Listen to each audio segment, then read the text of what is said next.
4 PM news network में दोस्तों आपका स्वागत है। मैं हूं आपके साथ राशिद ज़हीर। उड़ीसा में भारतीय जनता पार्टी की सरकार पहली बार बन गई है और बनते ही वहां धार्मिक एतबार से झगड़ा भी हुआ और कर्फ्यू भी लग गया। आपके सामने खबर है। मुझे वो खबर बताते हुए कुछ ज़्यादा अच्छा नहीं लग रहा है, लेकिन मैं आपको दरअसल ये बताना चाहता हूँ कि कब तक दंगे, मस्जिद और मंदिर, मज़ार और ये कब्रिस्तान, इसके ऊपर आप और मैं इर्द गिर्द में रहेंगे। क्या ऊपर उठ कर के देश के असल मुद्दों को समझकर वोट देकर अच्छी सरकारों का भी चयन करेंगे या नहीं? मुझे खबर सुनाने से पहले साउथ के एक सांसद की बात याद आ गई। पिछले दिनों नाम मेरे जहन से निकल रहा है। उन्होंने कहा ये जो हिंदी पट्टी, गोबर पट्टी, यहीं के लोग में भारतीय जनता पार्टी को वोट देते हैं। कुछ कुछ बात समझ में आ रही है। ये बिहार, उड़ीसा, कुछ हद तक बंगाल भी, उत्तर प्रदेश, हरियाणा, राजस्थान, गुजरात, महाराष्ट्र, ये पूरी की पूरी अगर पट्टी आप इस तरह से घूम कर जाएंगे तो यहाँ भारतीय जनता पार्टी के लिए स्कोप भी है और भारतीय जनता पार्टी यहाँ अच्छा काम करती भी है। साउथ की तरह तरक्कियों के झंडे तो नगाड़े हों, अलबत्ता बुलडोज़र की राजनीति का उदय यहाँ से ज़रूर हुआ है। वो बात दीगर है कि वो इसराइल से ही प्रेरित है। उसको शिवराज साहब ने भी इस्तेमाल किया, उसे फिर आसाम के अंदर जो बिस्वा साहब हैं, जिनका कई जगह नाम भी है, वो भी उन्होंने भी इस्तेमाल किया। बहरहाल मैं उड़ीसा लेकर चलता हूँ कि ये क्या हुआ है। इंडियन एक्सप्रेस ने खबर छापी कि कर्फ्यू इन Balasore town after violence फ्लेयर्स up. हुआ क्या है यहाँ पर कुछ लोग मवेशी लेकर जा रहे थे, कत्लो गारत कर दिया गया, कर्फ्यू लगा दिया गया। पूरी खबर ही सुन लीजिए। कर्फ्यू लगा दिया। Curfew was imposed after violence escalated late on Monday in Balasore town where 2 communities had face off over animal slaughter day earlier. जानवर की कुर्बानी या उसको काटने के चक्कर में इंसान मार दिए गए। तीन बताए जाते हैं, शायद बताता हूँ। बिजनेस इस्टेब्लिशमेंट एज वेल, आगे बताते हैं वो institution remain entry points Balasore. बहरहाल मैं खबर बता दूं आपको, 144 वहाँ पर कर दी गई है। 2 या 3 लोगों के मारे जाने की खबर है। बालासोर MP प्रताप सारंगी, MLA मानस दत्ता, IG ईस्टर्न रेंज, ये सब लोग वहाँ मौजूद हैं।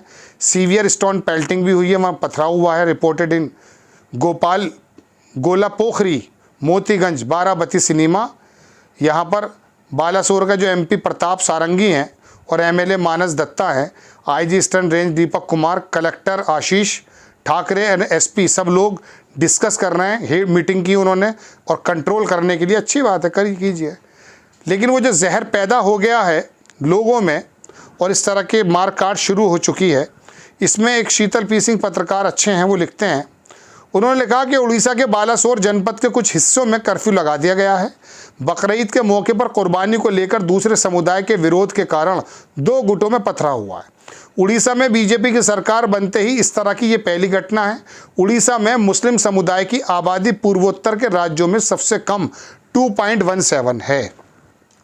बात कम आबादी की या ज़्यादा आबादी की नहीं है दोस्तों।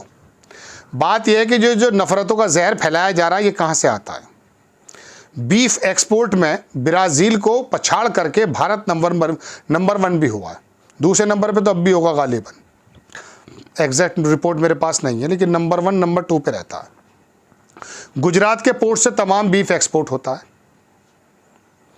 और विदेशी करेंसी में प्राइवेट सेक्टर में बड़ी विदेशी करेंसी आती भी है और ज़्यादातर बड़ा कारोबार करने वाले मुस्लिम व्यक्ति नहीं हैं, सब नॉन मुस्लिम लोग हैं। लंबी लिस्ट है। फिर भी ये बात आती है सामने, खाते कौन हैं? बहुत पहले एक अखबार का वो आया था, ये खाने वाले भी ज़्यादा लोग नॉन मुस्लिम ही हैं। जो मटन मीट है वो तो मुस्लिम खा ही नहीं पाते हैं, हालात बड़े ख़राब हैं।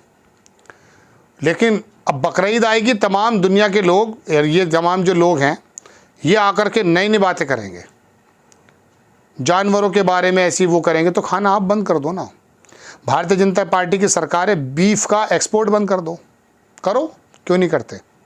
क्योंकि विदेशी करेंसी आती है, काम करने वाले आपके लोग हैं और छोटे स्केल पर ख़रीदो फरोख्त पर, बकरीद की कुर्बानी पर कत्ल गारत करेंगे। और फिर उस झगड़े को बहुत आगे लेकर जाएंगे। एक बात और बताता हूँ आपको मैं, आरएसएस से जुड़े बहुत सारे दल हैं, ऐसे आरोप लगते हैं। मेरे पास इसकी बहुत सारी खबरें, इसीलिए मैं मजबूती से बता भी रहा हूँ। वो लोग सोसाइटी के अंदर रहते हैं और जहाँ मिली जुली आबादी होती है वहाँ पर वो छोटी छोटी बातों को लेकर टेंशन क्रिएट करते हैं। फिर वो अपने बाप के जो बाप होते हैं उनके पास जाते हैं और फिर वो उस संगठन के लोग लोकल प्रशासन पे दबाव बनाते हैं। फिर उस छोटी सी घटना को जो 4 लोग मिलजुल कर सुलझा लेते थे पहले, उसको बड़ा बनाता है लोकल मीडिया। प्रशासन उसके अंदर एक तरफा कार्रवाई करके एक बड़े समुदाय को ये दिखाता है कि देखिए, आपके कार्यकर्ता और आपके बंदे के साथ थोड़ा सा काम हुआ था, हमने बुलडोज़र तक चला दिए। ये एक ऐसा पैटर्न है जो पूरे देश में और कहीं कहीं खास करके वहाँ जहाँ भारतीय जनता पार्टी की सरकारें हैं वहाँ ज़्यादा आता है। दर्जनों मेरे पास इस प्रकार के एविडेंस मौजूद हैं।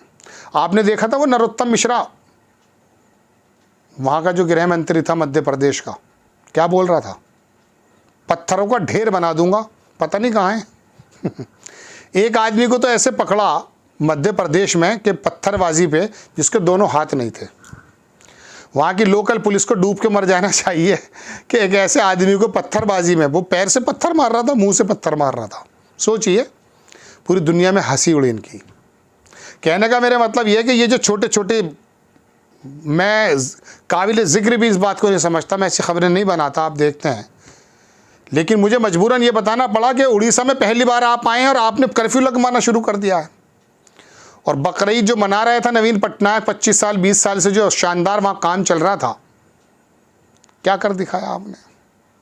ये है आपकी सरकार के अचीवमेंट।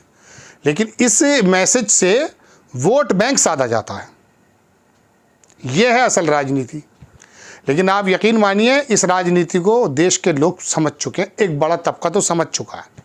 इसमें कोई दो राय नहीं कि आज भी वो वर्ग मौजूद है जो धार्मिक पशु बना हुआ है, लेकिन फिर भी उड़ीसा में जुम्मा 8 दिन हुए हैं और आकर शुरू कर दिया काम। ऐसे आरोप आप पर लग रहे हैं। आपको खबर कैसी लगी अपनी राय कमेंट्स बॉक्स में ज़रूर दीजिए।